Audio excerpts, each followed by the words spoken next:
দৈনিক সমকালের প্রধান শিরোনাম, আগ্রহ থাকলেও ভোটের মাঠে তৎপর নয় অনেক দল। এই খবরে বলা হচ্ছে, আগের জাতীয় নির্বাচনে অংশ নেওয়া উল্লেখযোগ্য সংখ্যক দল আসন্ন ত্রয়োদশ সংসদ নির্বাচনে অংশ নেওয়ার ক্ষেত্রে দ্বিধায় রয়েছে। সমকালের অন্য আরেকটি শিরোনাম, ঢাকা দিল্লি টানাপোড়েন বাড়ছে। এই খবরে সমকাল বলছে, অন্তর্বর্তী সরকার দায়িত্ব নেওয়ার পর থেকেই ভারতের সঙ্গে বাংলাদেশের টানাপোড়েন চলছে। এই পরিস্থিতি মেনে নিয়েই একটি গুড টু ওয়ার্কিং রিলেশন চেয়েছে বাংলাদেশ, তবে দুদেশ সম্পর্ককে এগিয়ে নিতে পারেনি। সমকালের তৃতীয় বড় প্রতিবেদনটি পেঁয়াজ সংক্রান্ত। এই খবরের শিরোনাম, পেঁয়াজ আমদানিতেও চক্রের দ্বিগুণ মুনাফা। এই খবরে সমকাল বলছে, মুড়িকেটা পেঁয়াজের মৌসুম চলছে এবং কয়েক বছর লোকসানের পর এবার ক্ষতি পুষিয়ে নেওয়ার স্বপ্ন দেখেছিলেন চাষিরা। ঠিক এই সময়ই পেঁয়াজের বাজারে অস্থিরতা দেখা দিয়েছে এবং আমদানির মাধ্যমেও বড় অঙ্কের মুনাফা লুটছে আমদানিকারকেরা। তারেক রহমানের অভ্যর্থনায় ব্যাপক আয়োজন। এই শিরোনামে সমকালের এক কলামের একটি প্রতিবেদন। তাতে বলা হচ্ছে, প্রায় দেড় যুগ লন্ডনে নির্বাসিত থাকার পর বিএনপির ভারপ্রাপ্ত চেয়ারম্যান 25শে ডিসেম্বর দেশে আসার কথা জানিয়েছেন এবং তার আসা উপলক্ষে ব্যাপক আয়োজন করেছে বিএনপি। ইনকিলাব মঞ্চের মুখপাত্র ওসমান হাদি সংক্রান্ত যে খবরটি সমকাল দিয়েছে, তার শিরোনাম, অস্ত্র উদ্ধার, খোঁজা হচ্ছে হামলার পরিকল্পনাকারীদের। দৈনিক প্রথম আলোর প্রধান শিরোনাম, ঢাকা দিল্লি সম্পর্কে উত্তেজনা। এই খবরে বলা হচ্ছে, বাংলাদেশ ভারত দ্বিপক্ষীয় সম্পর্কে যে টানাপোড়েন চলছে তা আবারও সামনে এসেছে এবং 2 দিনের ব্যবধানে 2 দেশের হাইকমিশনারকে তলবের ঘটনা ঘটেছে। এর পাশাপাশি একটি অভিমত ছাপিয়েছে প্রথম আলো, শিরোনাম, উস্কানিতে পা দেওয়া ঠিক হবে না। এটিও বাংলাদেশ ভারত সম্পর্ক কেন্দ্রিক অভিমত। অন্য একটি খবরে প্রথম আলো জানাচ্ছে, হাদির অবস্থা অত্যন্ত সংকটাপন্ন। এটি প্রধান উপদেষ্টার প্রেস উইং জানিয়েছে। নির্বাচন সংক্রান্ত যে খবরগুলো প্রথম আলোতে রয়েছে তার একটি শিরোনাম, ভোটের প্রস্তুতি নিয়ে দলীয় প্রার্থীদের সঙ্গে তারেকের বৈঠক। অন্যটি শিরোনাম, মাহফুজ আসিফের এনসিপিতে যোগদান নিয়ে আলোচনা। প্রথম আলোর প্রথম পাতার অন্যান্য খবর, দেশে ক্ষুদ্র ঋণ ব্যাংক করার উদ্যোগ। এই খবরে প্রথম আলো জানাচ্ছে, দেশে প্রথমবারের মতো ক্ষুদ্র ঋণ ব্যাংক প্রতিষ্ঠার উদ্যোগ নিয়েছে সরকার। এই ব্যাংকের কাজ হবে মূলত নতুন ক্ষুদ্র উদ্যোক্তা ও বর্তমান ক্ষুদ্র প্রতিষ্ঠানকে ঋণ দেওয়া। প্রথম আলোর শেষ পাতার খবর, অমর একুশে বইমেলা শুরু 20শে ফেব্রুয়ারি। এই খবরে বলা হচ্ছে, জাতীয় নির্বাচন আয়োজনের কারণে পিছিয়ে যাওয়া 2026 সালের অমর একুশে বইমেলা শুরু হবে আগামী 20শে ফেব্রুয়ারি। এদিন বেলা 11টায় এর উদ্বোধন করা হবে। বিয়ের পর পরিকল্পিত সময়ের আগেই গর্ভধারণে 47% নারী। এই শিরোনামে প্রথম আলোর শেষ পাতার যে খবর, সেটি আইসিডিডিআরবির গবেষণা প্রতিবেদন। এই খবরে বলা হচ্ছে, বিয়ের পর পরিকল্পিত সময়ের আগেই 47% নারী গর্ভধারণ করেন এবং গ্রামের তুলনায় শহরের বস্তিতে গর্ভধারণের হার 3 গুণেরও বেশি। দৈনিক যুগান্তরের প্রধান শিরোনাম, ঢাকা দিল্লি কূটনৈতিক উত্তাপ। এই খবরে যুগান্তর বলছে, 2টি ইস্যুতে টানাপোড়েন বাড়ছে। এর পাশেই এক কলামের একটি খবরে যুগান্তর জানাচ্ছে, মার্চ টু ইন্ডিয়ান হাইকমিশন আটকে দিল পুলিশ। গতকাল এমন একটি কর্মসূচি ছিল, সেই কর্মসূচি পুলিশ যে আটকে দিয়েছে সে খবরটি এটি। যুগান্তরের অন্য আরেকটি খবর, ওসমান হাদির অবস্থা অত্যন্ত সংকটাপন্ন। এটি প্রধান উপদেষ্টাকে সিঙ্গাপুরের পররাষ্ট্রমন্ত্রী ফোন করে জানিয়েছেন। সেই খবরটি দিচ্ছে যুগান্তর 2 কলামের এই প্রতিবেদনে। যুগান্তরের এর পাশাপাশি অন্য খবরগুলোর মধ্যে রয়েছে, ক্যাপাসিটি চার্জে পিডিবির গচ্চা 3,374 কোটি টাকা। এই খবরে বলা হচ্ছে, সরকারের গলার কাটা হয়ে দাঁড়িয়েছে 3টি বিদ্যুৎ কেন্দ্র এবং এসব প্রতিষ্ঠানের মধ্যে রয়েছে সামিত মেঘনাঘাট 2, যেখানে ক্যাপাসিটি চার্জ দিতে হয় 86 কোটি টাকা মাসে। অন্যটির নাম ইউনিক এবং আরেকটির নাম জেরা। এগুলোতেও যথাক্রমে 86 এবং 105 কোটি টাকা ক্যাপাসিটি চার্জ দিতে হচ্ছে। প্রধান উপদেষ্টার ভাষণের প্রতিক্রিয়া নিয়ে যুগান্তর একটি প্রতিবেদন ছাপিয়েছে। এর শিরোনাম দেওয়া হয়েছে, শঙ্কা থাকলে মানুষ কার কাছে যাবে।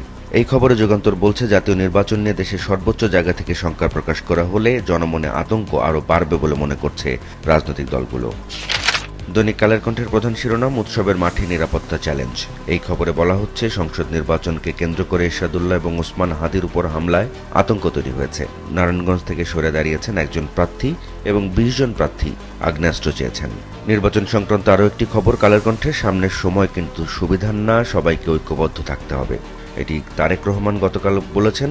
এই খবরে বলা হচ্ছে, তারেক রহমান জানিয়েছেন নির্বাচন খুব একটা সহজ হবে না এবং তিনি বলেছেন সামনের সময় সুবিধার নয় এবং সব ষড়যন্ত্র মোকাবেলা করে সবাইকে ঐক্যবদ্ধভাবে এগিয়ে যেতে হবে। কালের কণ্ঠের অন্য একটি খবর, ওসমান হাদির অবস্থা অত্যন্ত সংকটাপন্ন। এটি সিঙ্গাপুরে চিকিৎসাধীন ইনকিলাব মঞ্চের মুখপাত্র ওসমান হাদির অবস্থা সম্পর্কে প্রতিবেদন।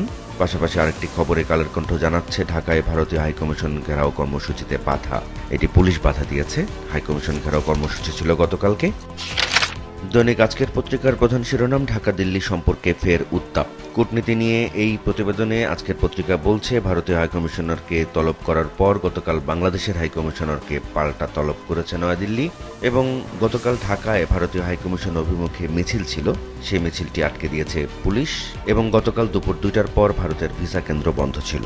আজকের পত্রিকার অন্য একটি খবর, ওসমান হাদির অবস্থা অত্যন্ত সংকটাপন্ন। এই খবরে বলা হচ্ছে, সিঙ্গাপুরের হাসপাতালে চিকিৎসাধীন ইনকিলাব মঞ্চের আহ্বায়ক শরীফ ওসমান বিন হাদির অবস্থা অত্যন্ত সংকটাপন্ন এবং গতকাল রাতে প্রধান উপদেষ্টাকে ফোন করে কথা জানিয়েছেন সিঙ্গাপুরের পররাষ্ট্রমন্ত্রী। আসছে জাতীয় নির্বাচনের আসন ভাগাভাগি সংক্রান্ত একটি সংবাদ আজকের পত্রিকা দিয়েছে, শিরোনাম 2 মিত্র জোটের সঙ্গে বিএনপির বৈঠক। এই খবরে বলা হচ্ছে, 12 দলীয় জোট এবং জাতীয়তাবাদী সমমনা জোটকে একটি করে আসন ছাড়ার ইঙ্গিত দিয়েছে বিএনপি এবং আজকে বৈঠক হবে এলডিপি, গণতন্ত্র মঞ্চ ও গণফোরামের সঙ্গে। আরেকটি খবর আজকের পত্রিকা বলছে, বিদেশে কর্মী পাঠাতে বড় বাধা দালাল চক্র। এটি গতকাল আন্তর্জাতিক অভিবাসী দিবস এবং জাতীয় প্রবাসী দিবস উপলক্ষে প্রধান উপদেষ্টা এক অনুষ্ঠানে এসব কথা বলেছেন। এই খবরে আরও বলা হচ্ছে, সরকার প্রধান বলেছেন, বিদেশে কর্মী পাঠানোর ক্ষেত্রে দালাল ও প্রতারণা মুক্ত ব্যবস্থা গড়ে তোলার উপর গুরুত্ব দিচ্ছেন তিনি। আজকের পত্রিকার অন্য একটি খবরের শিরোনাম, জুলাই যোদ্ধা শনাক্তে এবার গোয়েন্দা তদন্ত। এই খবরে বলা হচ্ছে, জুলাই যোদ্ধা হিসেবে স্বীকৃতির জন্য সারা দেশে নতুন করে 2000-এর বেশি আবেদন পড়েছে। বিতর্ক এড়াতে এসব আবেদনের ব্যাপারে গোয়েন্দা সংস্থার মাধ্যমে যাচাই বাছাইয়ের সিদ্ধান্ত নেওয়া হয়েছে। আজকের পত্রিকার শেষ পাতার খবর, ইন্টারনেটের আওতার বাইরে দেশের 44% পরিবার। এটি বাংলাদেশ পরিসংখ্যান ব্যুরোর জরিপ। এই খবরে বলা হচ্ছে যে 98.9% পরিবারই মোবাইল ফোন ব্যবহার করা হয় এবং 72%-এর বেশি পরিবার ব্যবহার করে স্মার্টফোন। এবং এই জরিপে আরও দেখা গেছে, কম্পিউটারের ব্যবহার বেড়েছে এবং কমেছে রেডিও শোনা। দৈনিক দেশ রূপান্তরের প্রধান শিরোনাম, প্রার্থীদের অস্ত্রে ঝুঁকির শঙ্কা। এই খবরে বলা হচ্ছে, নির্বাচনকে সামনে রেখে রাজনৈতিকভাবে গুরুত্বপূর্ণ ব্যক্তি ও নির্বাচনে অংশ নেওয়া প্রার্থীদের আগ্নেয়াস্ত্রের লাইসেন্স এবং গানম্যান নিয়োগের সুযোগ দিচ্ছে সরকার এবং এরই মধ্যে এ সংক্রান্ত নীতিমালা জারি করা হয়েছে এবং সরকারের এমন সিদ্ধান্তে দেশজুড়ে আলোচনা এবং সমালোচনার জন্ম দিয়েছে এবং সমালোচনাকারীরা বলছেন যে আইন শৃঙ্খলা পরিস্থিতি যখন নাজুক, এমন সময় নির্বাচনের মাঠে অস্ত্রের অনুমোদন ভোটের পরিবেশকে আরও ঝুঁকিপূর্ণ করে তুলতে পারে এবং গতকাল ইসি জানিয়েছে যে স্বরাষ্ট্র মন্ত্রণালয়ের সঙ্গে তাদের এই নিয়ে কোনো আলোচনা হয়নি। দেশ রূপান্তরের অন্য খবর, সচিবালয়ে 14 কর্মকর্তা কর্মচারী বরখাস্ত। এই খবরে বলা হচ্ছে, সচিবালয় ভাতার দাবিতে আন্দোলনকারী 14 কর্মচারীকে সাময়িক বরখাস্ত করেছে সরকার। 25শে ডিসেম্বর দেশে ফিরছি বললেন তারেক রহমান। এই খবরে বলা হচ্ছে, বিএনপির ভারপ্রাপ্ত চেয়ারম্যান তারেক রহমান নিজেই জানিয়েছেন যে 25শে ডিসেম্বর তিনি দেশে আসছেন। আইসিটিতে জিয়াউলের বিরুদ্ধে অভিযোগ গ্রহণ। 2 কলামের এই প্রতিবেদনে দেশ রূপান্তর জানাচ্ছে, আওয়ামী লীগ সরকারের সময় শতাধিক ব্যক্তিকে গুম করে হত্যাকাণ্ডের অভিযোগে মানবতা বিরোধী অপরাধের মামলায় সাবেক সেনা কর্মকর্তা জিয়াউল আহসানের বিরুদ্ধে আনুষ্ঠানিক অভিযোগ দাখিল করা হয়েছে। ট্রাম্পের ভ্রমণ নিষেধাজ্ঞায় ফিলিস্তিন সহ আরও 8 দেশ। প্রথম পাতাতে 3 কলাম ব্যাপী এই খবরটিতে দেশ রূপান্তর জানাচ্ছে, যুক্তরাষ্ট্রে প্রবেশ নিষিদ্ধ দেশের তালিকায় ফিলিস্তিন, সিরিয়া সহ নতুন করে 8টি দেশকে যোগ করেছেন যুক্তরাষ্ট্রের প্রেসিডেন্ট ডোনাল্ড ট্রাম্প। দৈনিক কালবেলার প্রধান শিরোনাম, তারেক রহমান ফেরার আগেই মাঠ গোছাতে যায় বিএনপি। এই খবরে কালবেলা বলছে, বিএনপি এখন পুরোদমে নির্বাচনী মেজাজে রয়েছে এবং একদিকে ভোটের মাঠে চলছে জোর তৎপরতা, অন্যদিকে পর্দার আড়ালে চলছে ম্যারাথন বৈঠক। কালবেলার অন্য একটি খবরের শিরোনাম, মিশন বাস্তবায়নে ভাড়া করা হয় 5 অস্ত্র।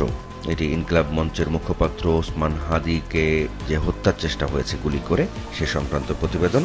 আরেকটি খবরে কালবেলা জানাচ্ছে, নির্বাচন নিয়ে প্রতিবেশী দেশের উপদেশ চাই না। এটি গতকাল পররাষ্ট্র উপদেষ্টা বলেছেন। এর পাশাপাশি আরেকটি খবরে কালবেলা জানাচ্ছে, ভারতীয় দূতাবাস ঘেরাও কর্মসূচিতে বাধা, দিল্লিতে তলব হাইকমিশনারকে।